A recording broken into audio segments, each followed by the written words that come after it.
Speaking to me now is Welsh title challenger Gavin Gwynne. Gavin, before we go on to your upcoming Welsh title fight, can you just tell us how you found your progression into the pro ranks? I think I've been fast-tracked a bit because I've had 7 fights in just over 18 months, which a lot of boys don't have in like 4 or 5 years. So, yeah, which is good. It's kept me busy. Yeah. Is the fact you've been fast-tracked, is that possibly down to the fact you're able to sell tickets and you get a lot of good support from your fans? Yeah, it probably is. But I'm constantly in the gym. Like, I've been offered fights. Like, I boxed away as well. Like, I boxed in London. It's only because I've been fit that I'm constantly in the gym. So it's like they know they can ring me if they got to drop out, and I'm always fit to jump in. I'm always on weight. So I think that's one of the reasons as well.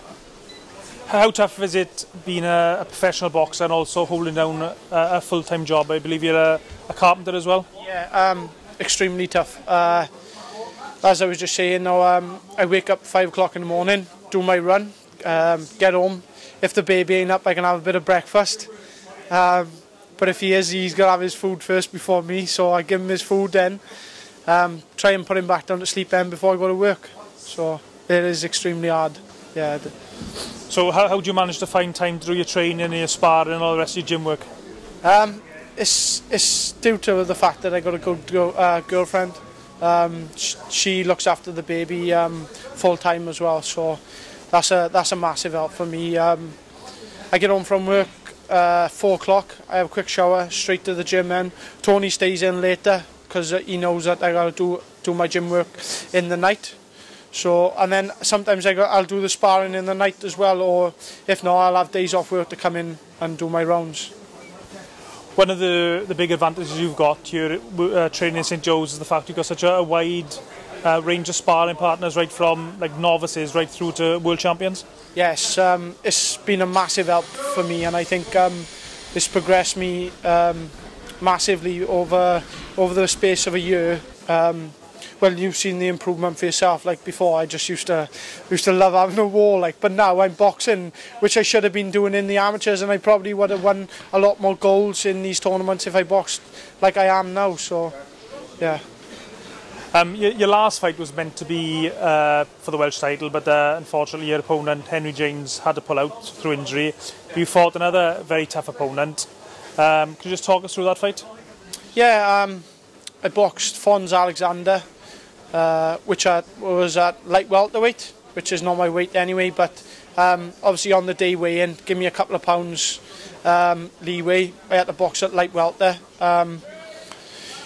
He come in, I think he come in about 10-1, 10-2, so I'm not used to that either, but it was good.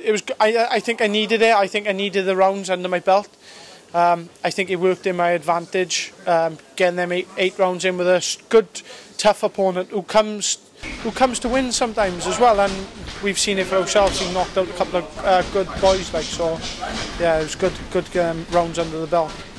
I think he was the type of guy that even though his record doesn't look that good on paper, he's actually a lot better than his record would suggest. Oh yeah, and a lot tougher. I was catching him with body shots, and I could feel him wincing inside. I was thinking, I got him there. And then he'd scoot off around the other side of the ring, and I was thinking, nah, he's in for another round again. But he could hit that as well, so I had my wits about me as well, so it was good. It was good. Your next fight is for the Welsh title against Henry James. This will probably be your first fight where you're facing somebody who probably wants to win just as much as you do. You're not facing a journeyman. Even though his record is not brilliant, he's still a lot better than his record suggests. What's your thoughts going into this fight? Well, as you can see on his last, I think was his 6 fights, he's had draws and wins. He's going for the wins, and I've spoke to Henry in the past, and he said I would never go somewhere and think about losing. I'm going to win, so he was always going to be on my radar because. We both at the same weight, and I think we're the only 2 lightweights in Wales now who got a decent enough records to fight for the Welsh title. So. And what will fighting and hopefully winning that Welsh title mean to you? I mean the world to me. It's a massive fight, not only for me but for Wales. I think it's going to be. I think it's going to be a cracking night of boxing. You've got 3 title fights on, but the main focus is my fight, obviously, for myself. I'm going to do everything in my willpower to bring that belt home for my boy, like so. Yeah. And also the fight is going to be shown on S4C across Wales. Does that put a little bit of extra pressure on you? I'm not pressured by that live television or anything like that. It's only me and him in the ring. It's like people say about ticket sales and things like that. It's not. They're not going to help you out in the ring, are they? But it's a massive help for me when you got to dig deep and they're chanting your name in the background. You know you're going to dig down and get the job done.